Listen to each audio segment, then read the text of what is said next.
Hello everyone, ఇది ఇవాల్టి నా మార్నింగ్ మినీ వ్లాగ్. మీరేం బ్రేక్ఫాస్ట్ చేశారు మీ ఇంట్లో వాళ్ళకి? నేనైతే ఇడ్లీ పిండి పట్టేటప్పుడు కలపకుండా మినప్పిండిని తీసి ఫ్రిడ్జ్ లో పెట్టాను. నిన్నటితో ఇడ్లీ బ్యాటర్ అయిపోయింది. సో ఇవాళ గుంట పొంగనాలు వేద్దామని చెప్పి ఈ మినప్పిండిలోనే బియ్యం పిండి కలిపి గుంట పొంగనాలు వేస్తున్నాను. కొలత ఏం లేదు, సరిపడా కలుపుకుంటున్నాను. నేను ఇది చేయడం ఇదే ఫస్ట్ టైం.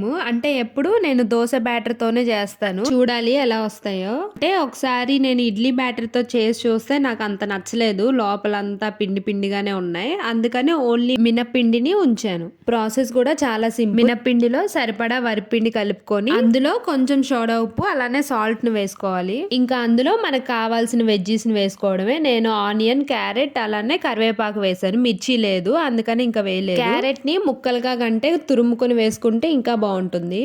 అవన్నీ వేసిన తర్వాత కన్సిస్టెన్సీ చూసుకొని దానికి తగ్గట్టు వాటర్ పోసుకొని కలుపుకోవాలి. మరీ జోరుగా ఉండకూడదు, వీడియోలో చూపించినట్టుంటే సరిపోతుంది. ఇంకా అంతే, గుంట పొంగనాలు వేసేసుకోవడమే. చాలా సాఫ్ట్ గా వచ్చాయి.